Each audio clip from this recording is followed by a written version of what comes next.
For decades, modern cities were built around a single, reliable rhythm.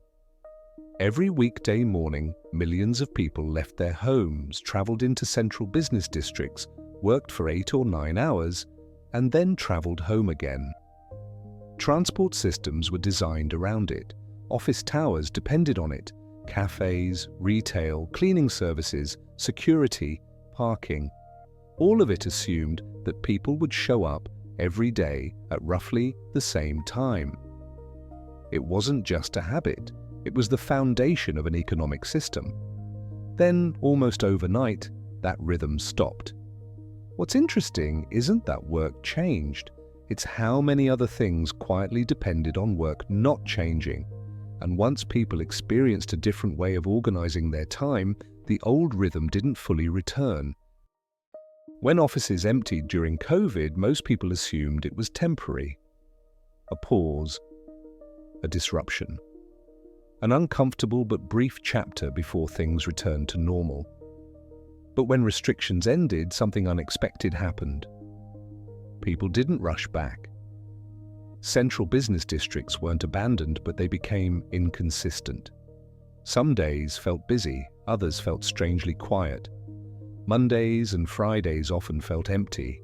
Tuesdays and Wednesdays became crowded. Thursday hovered somewhere in between. For businesses that relied on predictable foot traffic, this was destabilizing. Cafes that once staffed confidently for a morning rush now guessed. Retailers faced uneven demand. Public transport ran full schedules for half-full trains. The problem wasn't simply fewer people, it was irregularity. Cities had been designed for repetition, not flexibility. For many workers, the daily commute didn't disappear. It was replaced. Spare bedrooms became offices. Kitchen tables became desks. Garages and corners of living rooms quietly turned into workspaces. The time once spent commuting was redirected, sometimes into work, sometimes into family life, sometimes simply reclaimed. This shift felt personal, even domestic. But economically, it was significant. Workers began paying for things employers had traditionally provided: electricity and heating during the workday, faster internet connections, office furniture and equipment, extra space within the home. None of this happened through formal policy. It happened quietly, through necessity. And for many people, the trade-off still made sense. Less commuting, more control over time, greater flexibility.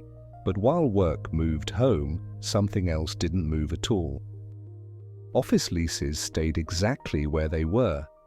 Many organizations were locked into long-term commercial leases, 5, 10, sometimes 15 years, signed in a world where full attendance was assumed. Those leases didn't change when offices emptied. Rent still had to be paid. Maintenance contracts remained in place. Cleaning, security, utilities, insurance, parking, all ongoing costs. Some companies found themselves paying millions of dollars each year for buildings that were half used, occasionally used, or used mainly for meetings that could have happened online. From a financial perspective, this created a serious mismatch. On one side, work became flexible. On the other, property costs remained rigid. Revenue models adapted quickly. Real estate could not. Office space isn't like a software subscription. You can't cancel it with 30 days' notice. And this tension sat quietly beneath many workplace decisions.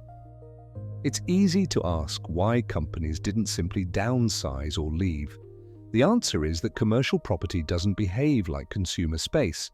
Breaking a lease can be extraordinarily expensive. Subleasing is difficult when many companies are trying to do the same thing at once. Selling office space in a soft market can lock in massive losses.